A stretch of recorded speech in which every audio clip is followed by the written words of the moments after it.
When the notification buzzed on my phone, I was standing in the checkout line of a 24-hour gas station off Route 7. The screen lit up with my son's name, and for a second I smiled because I thought it was going to be a simple Thanksgiving reminder, maybe a joke, maybe a "drive safe, Dad." Instead, the message stopped me cold.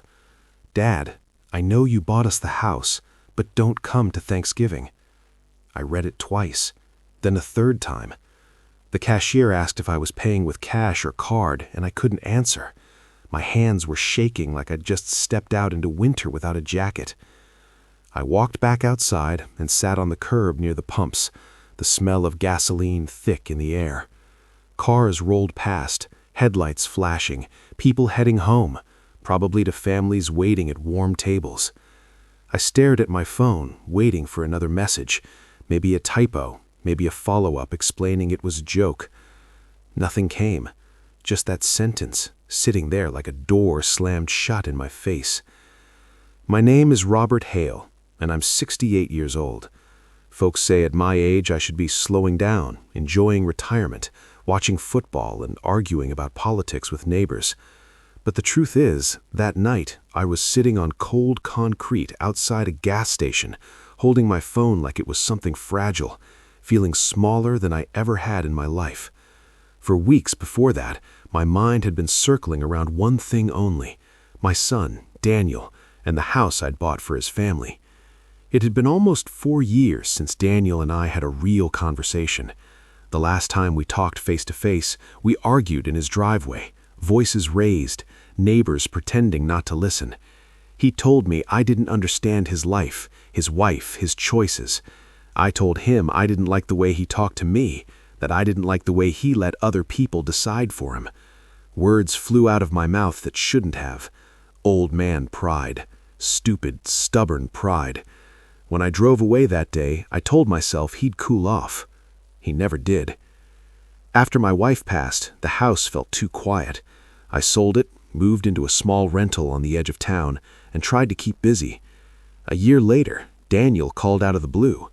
His voice sounded tight, stressed. The rent on their place was going up. His job wasn't as stable as he'd hoped. They had 2 kids now, and he didn't want them bouncing from apartment to apartment. I listened in silence. Then I did what a lot of fathers do. I said, "I'll handle it." I emptied a lifetime of savings, signed papers I barely understood, and bought them a house in a decent neighborhood. I told myself it was for the kids. I told myself it was a fresh start. After that, Daniel's calls slowed down. Holidays went in white with polite texts. Photos of the kids showed up in family group chats I wasn't really part of. I heard things through relatives, through social media, through silence.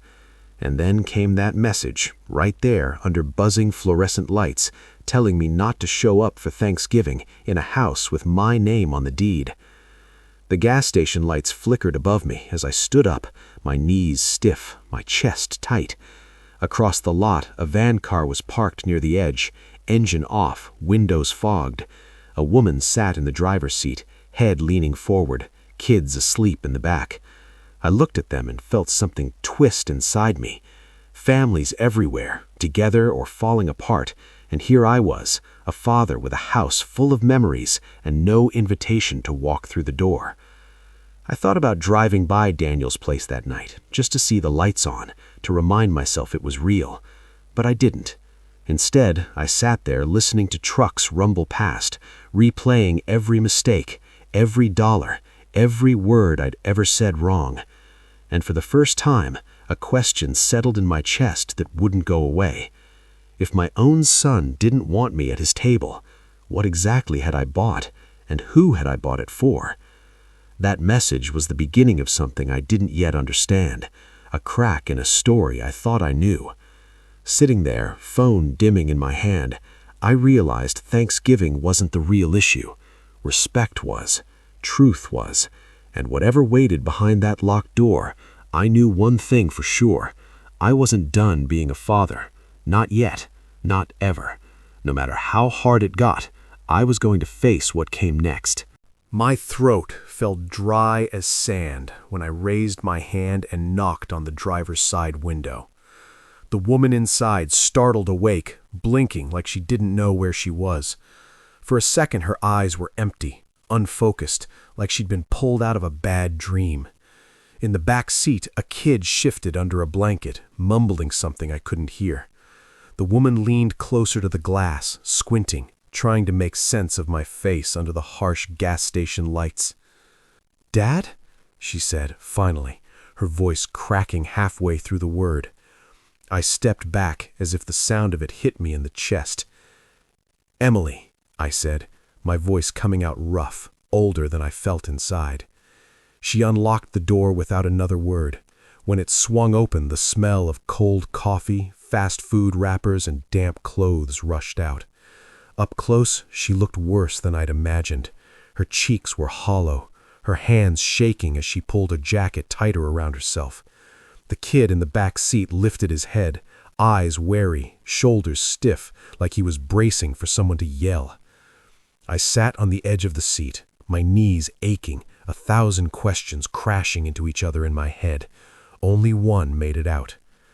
"Where's the house?" I asked quietly. "The one I paid for. And where are the kids supposed to be tonight?" Emily stared at the steering wheel, jaw clenched. Her lips trembled before she spoke. "Mark changed the locks," she said. "His mom backed him up. They said the house isn't mine. They said I don't get to decide anything anymore." The name Mark hit my head like a hammer. My son-in-law, the guy who used to call me sir and shake my hand too hard. "How long?" I asked. "A couple weeks," she whispered. "We've been sleeping wherever we can. This guy who runs the night shift lets us park here." I swallowed hard. I wanted to ask why she didn't call me sooner, why I found out like this, under buzzing lights at 2 in the morning. But I looked at her hands, red and cracked, and at the kid behind her, rocking slightly, covering his ears every time a truck hissed. Blame didn't belong here. "What's wrong with him?" I asked softly. Emily reached back and brushed the kid's hair. "Evan's on the spectrum. Loud noises mess with him. Mark's mom hated that, said it was embarrassing." Something inside me snapped tight. I opened the door wider. "Get out," I said, my voice firm in a way I hadn't heard in years. "Where are we going, Dad?" She looked up, scared. I met her eyes and felt something settle inside me, clear and cold. "Somewhere safe," I said, "and then we're going to deal with this." That night, my rental felt smaller than ever. Emily sat on the floor, back against the wall, while Evan slept on a thin mattress, clutching a worn stuffed dog. I handed her a mug of tea. "Drink," I said, "then tell me everything." She did. About college, about how Mark seemed solid, dependable, the kind of guy everyone said was a good catch. How I'd warned her, how we fought, how I said things I could never take back. When she got married, I wasn't there. My wife was. I stayed home and pretended I was right. "At first it was fine," Emily said quietly. "Then I got pregnant. Then Evan was diagnosed. That's when things changed." She told me how Mark got angry all the time, how his mom controlled everything, how my money paid for the house, but Mark's name was on the papers, how her phone was taken, how her ID and the kids' documents were locked away for safekeeping, how one night she said she was tired, just tired, and the next day they told her she was unstable. "They sent me to the store," she said, staring at her tea. "When I came back, the locks were changed." I took her hand, gripping it tight. "You're not crazy," I said, "and you're not alone." For the first time that night, she cried. And for the first time in years, I felt like a father again. Emily wiped her face with the sleeve of her jacket like she was embarrassed by the tears.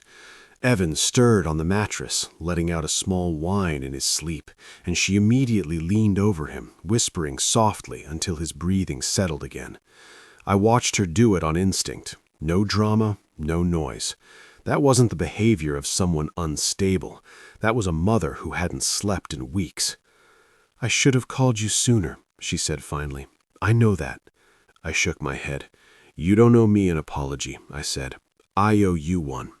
She looked at me then, really looked like she was seeing the cracks in my face for the first time. "When you told me not to call you Dad anymore," she said quietly, "I believed you meant it." Those words hit harder than anything Mark had done. I leaned back against the counter, feeling the weight of every stupid sentence I'd ever thrown at her. "I was wrong," I said. "Dead wrong." She nodded, like she had expected that answer for a long time. After Evan fell asleep for good, Emily kept talking about how Mark's mom, Linda, ran that house like a prison, about how she decided when the kids ate, when Emily could leave, what neighbors were allowed over. "She kept saying I was lucky," Emily said, "lucky to be taken care of." I scoffed. "That's not care, that's control." The next morning, I woke up before the sun. My joints ached, but my head was clear. I made coffee, then sat at the small kitchen table staring at the one thing I hadn't touched since my wife passed, a battered file box shoved into the back of the closet. Inside were old bank statements, folded letters, and receipts I never thought I'd need again. I pulled out the transfer confirmation for the house payment. My name, the amount, Mark's account, clean as day. That house didn't come from Mark's hard work. It came from a lifetime of overtime shifts, busted knuckles, and nights my wife and I spent planning for our kids' futures. Emily padded into the kitchen, hair messy, eyes swollen. "Dad?" she asked softly. I slid the papers across the table. "This matters," I said, "more than they think." She picked them up with trembling hands. "Mark said it was a gift," she whispered, "that legally it meant nothing." I leaned forward. People say a lot of things when they think you won't push back. That afternoon, I made a call I hadn't made in years. Tom Gallagher. We'd worked construction together back in the day, before his knees gave out and he went back to school. Last I heard, he'd passed the bar. He answered on the third ring. "Holy hell," he laughed, "if it isn't the ghost of Thanksgiving past." "I need help," I said. No pride left in me. "From my daughter." There was silence on the line. Then a sigh. "All right," Tom said. "Tell me everything." By the time I hung up, my hands were shaking, not from age, but from anger I'd been holding in for years. "He's coming by tomorrow," I told Emily. "We're not winging this." Her face tightened. "What if Mark finds out?" I said. "He already thinks he's won. That's his mistake." That night, I barely slept. Every time I closed my eyes, I saw Emily standing outside that house with nowhere to go. I saw Evan covering his ears while adults yelling around him. I heard that message again, "Don't come to Thanksgiving." The next day, Tom showed up with a wrinkled jacket and a briefcase that looked older than both of us. He read everything in silence, nodding occasionally. "This is stronger than they think, especially if they changed the locks and kept the kids." Emily's voice shook. "They're going to say I'm unstable." Tom leaned forward. "Postpartum depression doesn't mean unfit, and silence works in their favor, not yours." I looked at my daughter. "We fight," I said, "together." She hesitated, then she nodded. "I'm done being quiet." That afternoon, we drove to the house, the one I paid for, the one I wasn't welcome in. It looked peaceful from the outside, curtains drawn, lawn trimmed, the kind of place neighbors assume nothing bad ever happens.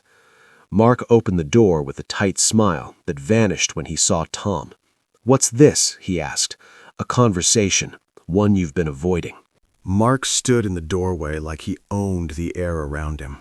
His jaw tightened when he saw Emily behind me, and for a split second something like panic flickered across his face before he masked it with that same calm, rehearsed look he used on neighbors and coworkers. "You can't just show up like this," he said. "This isn't the time." Tom stepped forward, calm as stone. "There's never a convenient time to talk about illegal eviction and child withholding," he said, "so we'll take now."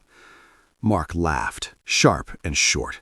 "Illegal? You've got that wrong. Emily left. She took Evan and walked out." Emily's hands clenched at her sides. "You changed the locks," she said. "You told me through the door not to come back." Linda appeared behind him, Her face pinched, lips pressed thin. "We did what was best," she said. "You weren't well." That word, well. They threw it around like a weapon. Tom didn't raise his voice. "Do you have a court order?" he asked. Linda scoffed. "We don't need one. She's unstable. Everyone knows that." I felt heat rise in my chest. "Everyone?" I said, "or just you?" Mark stepped out onto the porch, lowering his voice. "This is embarrassing," he said. "The neighbors are watching." "Good," I replied. "Maybe they should." Tom cleared his throat. "You've got two options," he said. "We resolve this privately, or we resolve it legally. Either way, you don't get to erase a mother." Mark's eyes flicked to the papers in Tom's hand. "That money was a gift," he said, quickly. "There's nothing in writing." "There is," Tom replied. "Bank records and witnesses." Linda's smile slipped. "You wouldn't dare drag this through court." I leaned in close enough for her to smell the coffee on my breath. "I dragged my daughter out of her own home," I said. "Court would be the polite version." They slammed the door without another word. Back in the car, Emily stared straight ahead, breathing shallow. "They're going to retaliate," she whispered. "I know," Tom said. "That's why we move fast." 2 days later, they did exactly what we expected. A white sedan pulled up outside my rental just after noon. 2 officers stepped out with a woman in a county vest holding a clipboard. Emily froze when she saw them through the window. Evan dropped his toy and covered his ears. "Dad," she whispered, "they called CPS." I opened the door before anyone knocked. "Come in," I said. "Let's not do this on the sidewalk." The social worker glanced around the room, scribbling notes. Small place, clean, quiet. Evan clung to Emily's leg, rocking slightly. "We received a report," the woman said gently. "Concerns about emotional stability and child safety." "From Mark," Emily said, voice shaking, "or his mother." The woman didn't confirm or deny it. One of the officers shifted uncomfortably. "We're just here to observe," he said. Evan began to whimper, hands pressed over his ears. Emily knelt immediately, whispering to him, grounding him the way she always did. "He's on the spectrum. New people scare him." The social worker watched closely, too closely. "We may need to take him in for evaluation," she said. "No," I said firmly, "you won't." She looked up. "Sir?" "I said this child does not get separated from his mother without a court order. You're welcome to observe here." There was a pause, long, heavy. Then a familiar voice came from the doorway. "Is there a problem?" Mr. Jacobs, my neighbor, stepped in, arms crossed. "I've lived next to these folks for years. That kid's loved. That mother's exhausted, not dangerous." The social worker hesitated, then sighed. "We'll note this as cooperative. There may be a follow-up." When they left, Emily collapsed under the couch, shaking. "They almost took him," she sobbed. I sat beside her. "That's their play," I said quietly. "They want to scare you into silence." That night, Tom called. "They filed for full custody, and they're coming for the house." I closed my eyes. "Then we stop playing defense." The next morning, we went to the hospital where Emily gave birth. A nurse recognized her immediately. "I remember you," she said softly. "You cried the whole night." "She wasn't alone," the nurse continued. "They made her feel like she was." When Tom asked if she would testify, the nurse nodded. "Someone has to say something." As we walked out, Emily squeezed my hand. "I'm scared," she said. "I know," I replied, "but you're not running anymore." She nodded. "Neither are you." And in that moment, I knew this wasn't just about a house or a holiday dinner or even custody. It was about who got to write the story of my family. And for the first time in years, it wasn't going to be them. The weeks that followed felt like living on a fault line. Everything looked normal on the surface, but one wrong step and the ground could split open. Emily started therapy twice a week at the county clinic, not because she was broken, but because Tom said judges respected paper trails. Every visit ended with a stamped note and a calm summary. Compliant, cooperative, engaged. We treated those pages like gold. Evan adjusted slowly to the routine. Mornings were quiet, breakfast at the same time, shoes in the same place.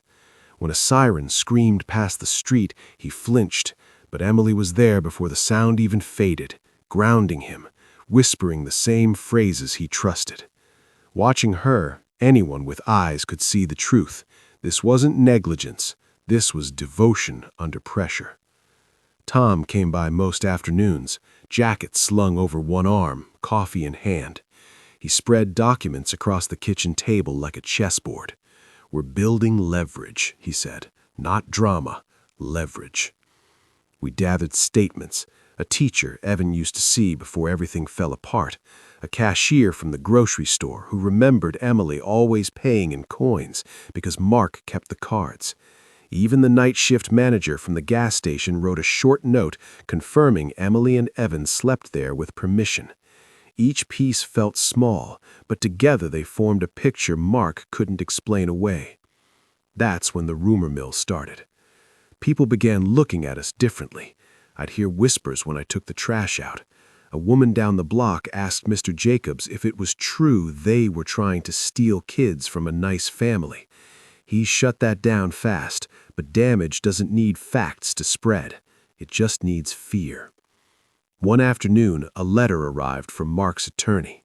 Thick paper, formal language, accusations dressed up as concern. It painted Emily as unstable, impulsive, a danger to herself and others. Claimed Evan's condition was being exploited for sympathy. Suggested I was manipulating the situation because I was lonely and angry. Emily read it twice, then folded it carefully and set it down. "They think I'm weak," she said quietly. I looked at her. "They think you're alone," I corrected. That night, money became the next enemy. I sat at the table with a calculator and a stack of receipts, therapy, filing fees, gas. Tom wasn't charging full rate, but courts don't care about kindness. I sold my old watch the next day, then the spare TV. When that wasn't enough, I went to my landlord. He listened, scratching his chin. "I can refund part of the lease," he said finally. "You'll have to downsize." "Done," I replied, without hesitation. The new place was smaller, tighter, but it was ours. Evan adjusted faster than I expected. Same mattress, same stuffed dog, same morning routine. That mattered more than square footage. The day Tom filed the case, the courthouse smelled like old paper and coffee. He handed the folder to the clerk, and when the stamp hit the page, it sounded louder than it should have. Final, official, unavoidable. "We can't ignore us now," Tom said. Mark didn't. He escalated. Another CPS visit came a week later, this one colder, more procedural. Same questions, same notes.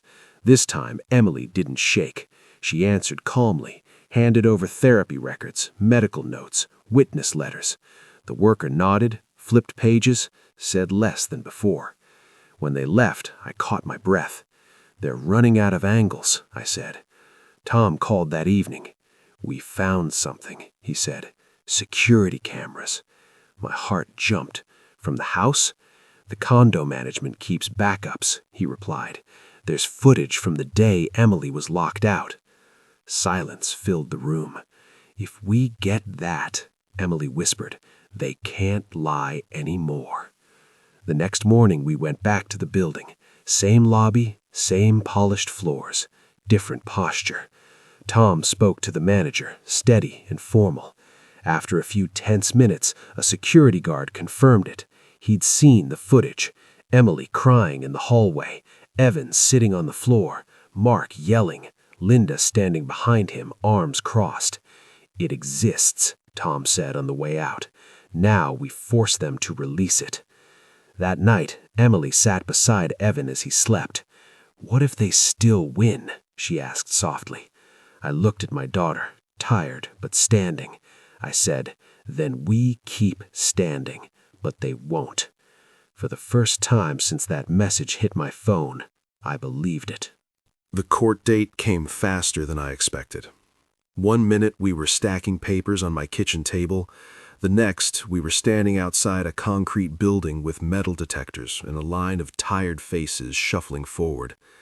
The place didn't look powerful, but it had a way of making your stomach tighten.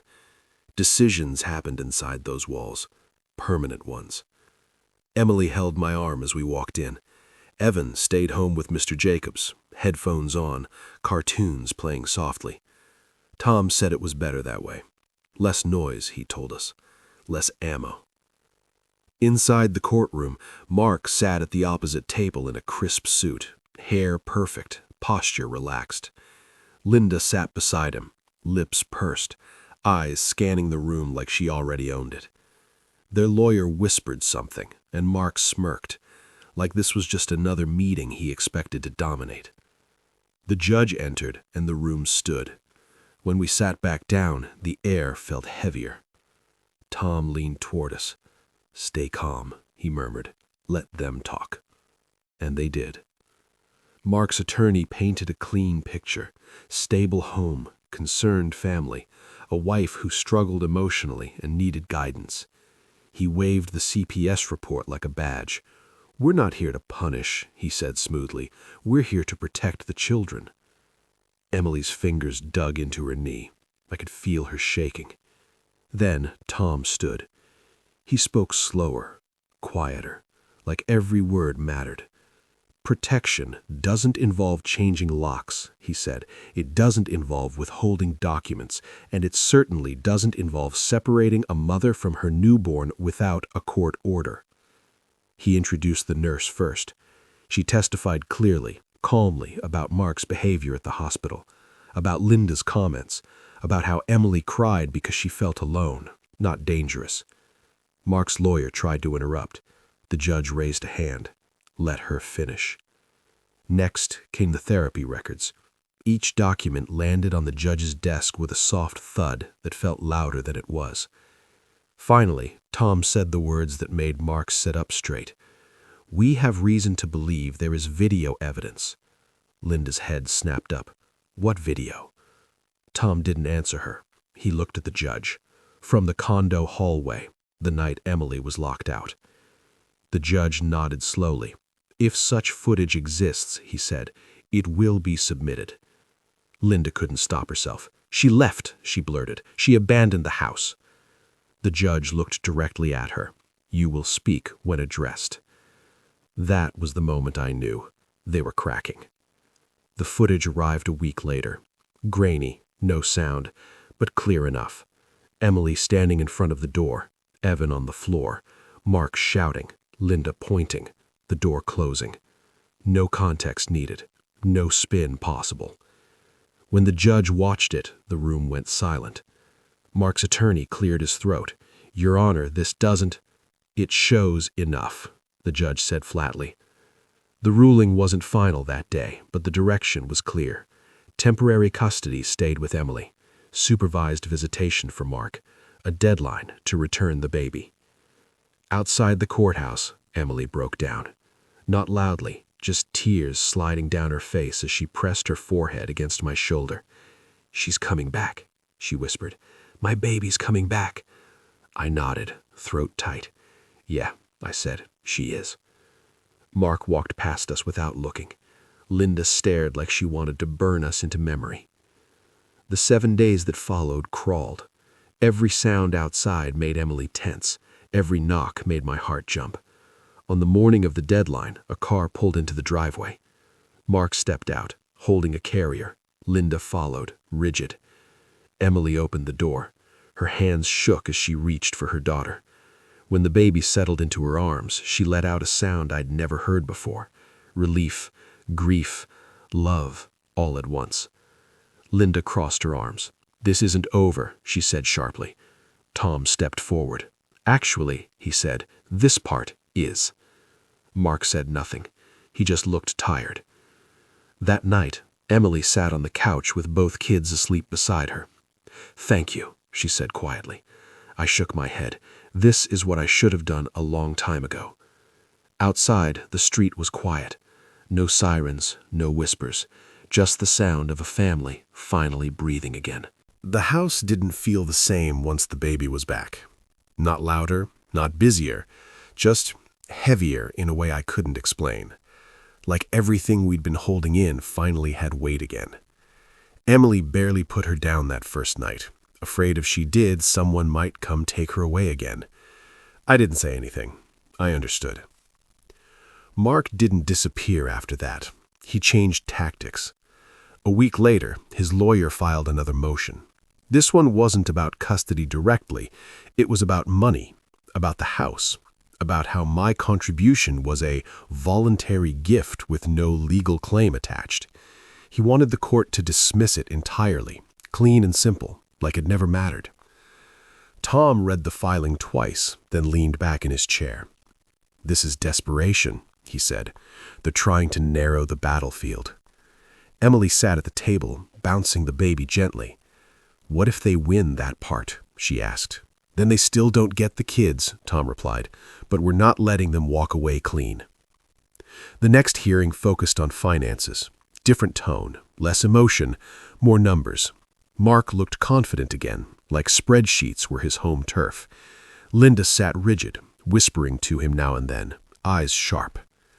Tom laid out the timeline calmly, the transfer, the timing, the intent. He read from my wife's old note, voice steady even when mine wouldn't have been. "If this money is ever used against our daughter," she'd written, "don't stay silent." Mark's lawyer argued it was sentimental, not legal. Then Tom introduced something new. "We subpoenaed Mark's employment records," he said. Mark stiffened. Turns out his company had offered financial assistance for children with special needs, funds earmarked specifically for therapy, Evan's therapy. "They never told me," Emily whispered. "They didn't use it for him," Tom continued. "The money was deposited, then redirected. Personal expenses." The judge's pen paused mid-note. Linda stood up. "That's irrelevant," she snapped. "We handled our finances privately." The judge looked over his glasses. "Sit down," he said. "This is very relevant." Mark didn't look at Emily. He didn't look at me. He stared straight ahead like the room wasn't there. After that, things unraveled quickly. The court ordered a forensic review. More documents, more deadlines, more pressure.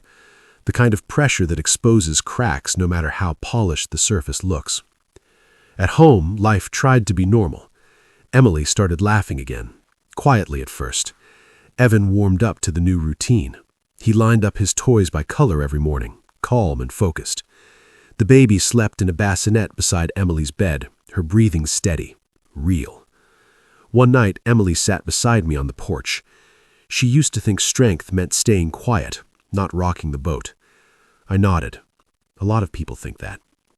"But quiet only helped them," she continued. "It never helped us." The final hearing came on a gray morning. No drama this time, just conclusions. The judge ruled that my contribution to the house was not a gift, but a conditional family investment tied to Emily and the children's security. Mark was ordered to compensate accordingly. Not everything. Enough. Linda's face went pale. Mark's shoulders sagged. Then came the custody ruling, permanent this time. Emily got full custody. Mark got structured visitation. Linda got nothing. The judge's voice was firm. Children are not assets, and they are not burdens. Outside the courthouse, reporters weren't waiting. No one clapped. Life didn't suddenly feel cinematic. But Emily squeezed my hand, steady and real. "It's over," she said. I shook my head. "It's done," I corrected. Mark walked past us again. This time he looked smaller. Not defeated, just exposed. Weeks later, Thanksgiving came. Emily cooked. Evan helped, carefully placing napkins on the table. The baby slept in a bassinet, safe and warm. The house smelled of food and something else I hadn't felt in a long time. Belonging. Emily set an extra plate down, then paused. She looked at me. "You know," she said, "you never asked me not to come." I smiled softly. I never would. We ate quietly, together. And for the first time since that message buzzed on my phone at the gas station, I understood something clearly. They didn't take my place at the table. They showed me where it truly was. Life didn't snap back into place after the rulings. It settled, slowly, like dust after a storm. Some mornings still felt heavy. Some nights Emily woke up startled, checking the bassinet just to be sure her daughter was still there. Trauma doesn't clock out just because a judge says so. Mark tried once more to reach out. Not through lawyers, through a text. "We need to talk like adults." Emily stared at the screen for a long time before handing me the phone. I read it once, then handed it back. "You don't owe him access to you," I said. "He already had his say." She blocked the number without ceremony. Linda didn't try.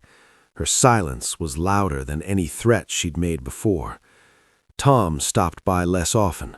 When he did, it was usually with coffee and small talk instead of files. "You did good," he told Emily one afternoon. "A lot of people don't make it this far." She smiled politely. I could tell she still didn't fully believe she deserved it. Money came back in pieces. The compensation wasn't life-changing, but it was stabilizing. Therapy stayed on schedule. Evan started sessions with a specialist who understood him. His meltdowns became fewer. His world felt safer, predictable. One evening, as I watched him line up toy cars by color, I realized something simple and profound. He wasn't broken. He never had been. The world just hadn't bothered to meet him where he was.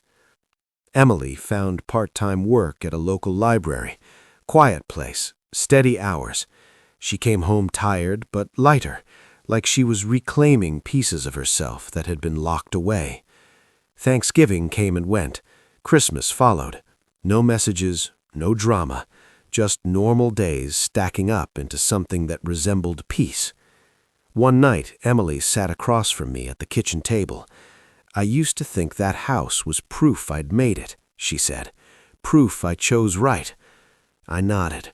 We confuse comfort with safety sometimes. She looked around the small room. "This feels safer." It was.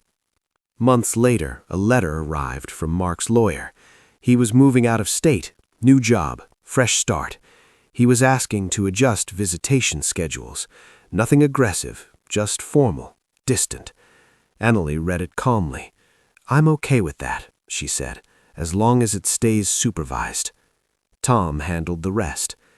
On a quiet afternoon, Evan climbed into my lap unexpectedly. He didn't do that often. He leaned his head against my chest, listening to my heartbeat. "Grandpa," he said softly, one of the few words he used easily. I felt my eyes sting. "Yeah, buddy?" "Stay," he said. "I'm not going anywhere." Later that night, Emily stood in the doorway watching us.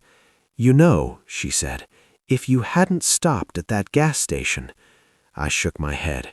"If you hadn't survived long enough for me to find you," I corrected. She nodded slowly. The house was quiet. No tension, no fear of footsteps outside. Just breathing. Just life. Sometimes I thought about that message, the one that told me not to come, how close it came to ending everything before it had a chance to begin again. I didn't reply to it. I never needed to. Because the truth was simple. I didn't lose my place at the table. I rebuilt it. Time has a strange way of revealing what mattered all along. Once the noise died down, once the lawyers stepped back and the paperwork stopped arriving, I began noticing the small things again, the kind of things you miss when you're in survival mode. Evan humming softly while lining up his books. Emily standing at the sink, staring out the window with a calm I hadn't seen in her since she was a teenager. The baby learning to laugh, with sound filling the room like it belonged there. One evening, Emily sat beside me on the couch after the kids were asleep. "I've been thinking about that message," she said quietly. I didn't ask which one. We both knew. I replayed it in my head for so long. I kept wondering what I did wrong to deserve that. I looked at her. "That message wasn't about you," I said.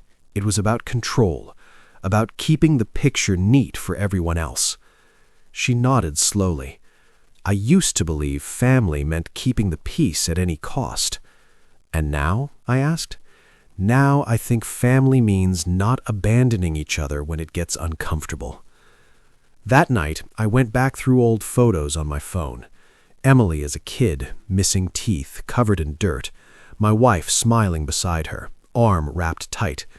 I realized something then that hurt in a quiet way. I'd spent years trying to teach my daughter how to be strong. What I'd failed to teach her was that strength doesn't mean endurance. Sometimes it means resistance. Spring rolled in gently. Evan's therapist said he was making progress faster than expected. Routine helped. Safety helped. Being believed helped most of all.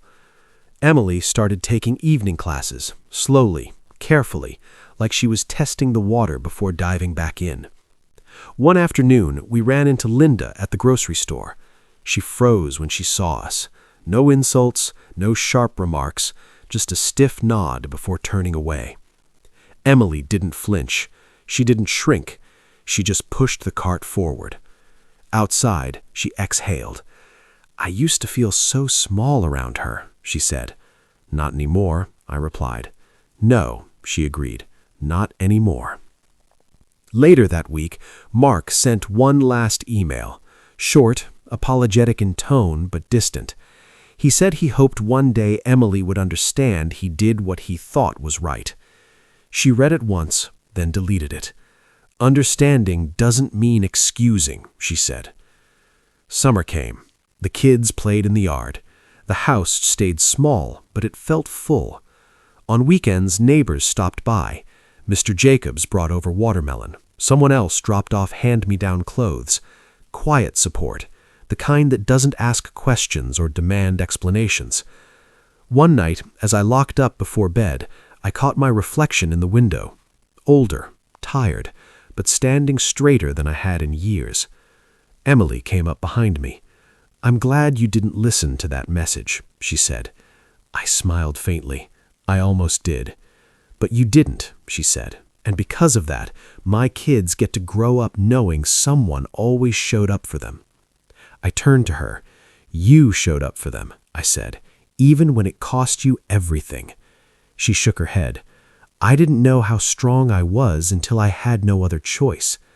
That was the truth of it. Strength doesn't announce itself. It shows up quietly when escape isn't an option. As the days stacked into weeks, the story stopped feeling like a battle and started feeling like a life again. Not perfect, not polished, but honest. And every time I thought back to that message, the one that tried to erase me, I understood something new. Sometimes the door that gets slammed in your face isn't rejection, it's direction. By the time fall rolled back around, the air felt different. Not just cooler, but steadier. The kind of steady you earn, not the kind you pretend into existence. Emily had settled into her routine. Mornings at the library, afternoons with the kids, evenings studying at the table while Evan colored beside her and the baby slept nearby. One afternoon, Emily came home with an envelope in her hand. She didn't open it right away. She just set it on the counter and stood there staring at it like it might bite. "It's from the court," she said finally. My chest tightened. "What does it say?" She opened it slowly, read, then smiled, small but real. "They finalized the schedule," she said. "No more temporary language. This is it." I let out a breath I didn't realize I'd been holding for months. That night, Emily cooked dinner without rushing. No nervous glances at the window, no flinching at headlights outside. We ate quietly, the kind of quiet that isn't tense, just full. After the kids went to bed, Emily sat across from me. "I've been thinking about something," she said. I waited. "When all this started, I thought I'd lost everything. My marriage, my home, my identity. But now I see I didn't lose them. I was freed from them." I nodded. "There's a difference." She looked down at her hands. "I don't want my kids to grow up thinking love is something you have to earn by being small." I reached across the table. "They won't," I said. "They've already seen you stand." A week later, Tom came by with one last folder. "Just closing things out," he said. "After this, my role's done." Emily hugged him. "Thank you," she said, "for believing me." He smiled. "You made it easy." Winter crept in quietly. Snow dusted the sidewalks. Evan pressed his face against the window, fascinated. The baby took her first steps holding onto the couch, laughing when she stumbled. Emily cried that night, happy tears this time. One afternoon, as I shoveled the walk, a neighbor stopped. "You know," he said, "people talk less now." I smiled. "That's usually a good sign." He nodded. "Means they've run out of stories." That night, Emily sat with me on the porch, wrapped in a blanket. "Do you ever regret saying what you said back then?" she asked gently. "All the time," I answered honestly. "But you didn't let that be the end," she said. "No, I let it be the lesson." She leaned her head on my shoulder. For the first time in a long time, it felt natural, earned. As the year closed, I thought again about that message, how final it sounded, how much power I gave it in my head. It tried to tell me where I didn't belong. But life has a funny way of correcting those kinds of lies. Belonging isn't granted by permission. It's built by presence. And I was still here. The real test didn't come with court papers or lawyers. It came quietly on a random Thursday when Emily received an email she wasn't expecting. She stared at her phone for a long time before saying anything. "It's from him," she finally said. My stomach tightened, but I kept my voice calm. "What does he want?" She read it again, then once more. "He wants to talk. He says he's changed, that he misses the kids, that he wants to do this the right way now." I didn't respond immediately. I knew better than to rush that moment. Emily looked at me. "Part of me wants to believe it," she admitted, "and another part of me feels sick just reading his name." "That second part exists for a reason," I said carefully. "Listen to it." She nodded, eyes wet but steady. "I am." 2 days later, she met him in a public cafe. I didn't go inside. I sat across the street, pretending to read the paper, watching reflections in the glass. She came out 40 minutes later. She didn't look angry. She looked finished. "He didn't ask about school," she said in the car. "Didn't ask about therapy. Didn't ask how the baby sleeps. He talked about himself the whole time." I nodded. "That tells you everything." She said I made him look bad, she added quietly. Said people don't respect him anymore. I clenched the steering wheel. And there it is. She exhaled slowly. "I'm done hoping he'll change." Spring came early that year. The kids played in the yard. Emily planted tomatoes along the fence. I fixed the porch rail that had been loose since winter. One afternoon, Evan looked up at me and asked, "Grandpa, are you always going to live here?" I smiled. "As long as you'll have me." He nodded, satisfied, and went back to his toys. That night, Emily sat with me after the kids were asleep. "I want to do something for myself," she said. "What is it?" "I want to enroll full-time next semester, finish my degree, stop putting myself last." I grinned. "About damn time." She laughed, then grew serious. "But I can't do it without you." "You won't have to. We're a team." The house felt alive again. Not loud, not perfect, just honest. Bills were still tight, some nights were still hard, but no one was shrinking themselves to survive anymore. One evening, a letter arrived. No return address. Emily opened it carefully. It was an apology, or at least something trying to pass as one. Words that circled responsibility without touching it, promises without proof, regret without accountability. She folded it once, then twice, then set it down. "I don't need this," she said. She didn't tear it up. She didn't respond. She simply let it exist without power. That was the moment I knew she was free. Months later, as summer heat rolled in, we celebrated Evan's birthday in the backyard. Balloons, cake, laughter that wasn't forced. Neighbors waved. A normal day, the kind you don't realize you're fighting for until it's finally yours. As the sun set, Emily raised a glass of lemonade. "To family," she said, "the kind that shows up." I lifted mine, "and the kind that stays." Later that night, after everyone was asleep, I sat alone on the porch. The same porch where I'd once wondered if I still mattered, if I still belonged. I thought about the message that started it all, the one meant to keep me away, to draw a line between generations, between past and present. Funny thing is, it did the opposite. It brought me closer, closer to the truth, closer to my daughter, closer to the life we were rebuilding brick by brick.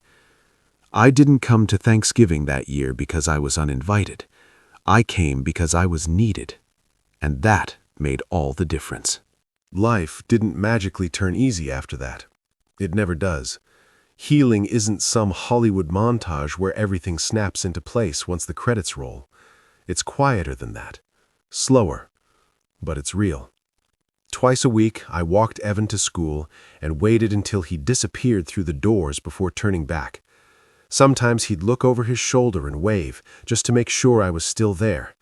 And every single time, I waved back. Not because he needed reassurance, because I did. Emily kept going to counseling, not because anyone forced her, but because she wanted to understand herself again. Some days she came home drained, others lighter, but every day she came home stronger than the last version of herself. The money I'd put aside was used carefully. Groceries first, rent on time, a new mattress so no one had to wake up with a sore back anymore. The rest went into accounts with the kids' names on them. We weren't rich, not even close, but we weren't surviving on fear anymore either. One evening, we sat on the front steps while the kids played with chalk on the pavement. Emily leaned back and said quietly, "If you hadn't shown up when you did, I don't know where we'd be." I didn't answer right away. "If I hadn't messed things up years ago," I said finally, "maybe you wouldn't have had to be that strong." She smiled sideways. "Or maybe I wouldn't have learned how." We laughed, the kind of laugh that doesn't need to be loud to be real. News travels, even when you're not listening for it. I heard bits and pieces about the people who once thought they had all the power. Jobs changed, circles shrank, friends went quiet. Nothing dramatic, just consequences doing their thing, slowly and without mercy. One afternoon, months later, we drove past a street I hadn't seen in years. I caught a glimpse of someone sitting outside a run-down place, staring at nothing. For half a second a thought crossed my mind, the kind that whispers, "Now it's your turn." Then I looked in the back seat. Evan was humming to himself. The baby was asleep, her tiny chest rising and falling. Emily was looking out the window, peaceful. And just like that, the thought disappeared. They weren't part of our future. They were just noise from the past. That night, after the kids were asleep, I sat on the edge of my bed and thought about everything that had happened. The message that tried to push me away, the silence that followed, the years I spent thinking my role was finished. I realized something then. Doors can only stay closed if you walk away from them.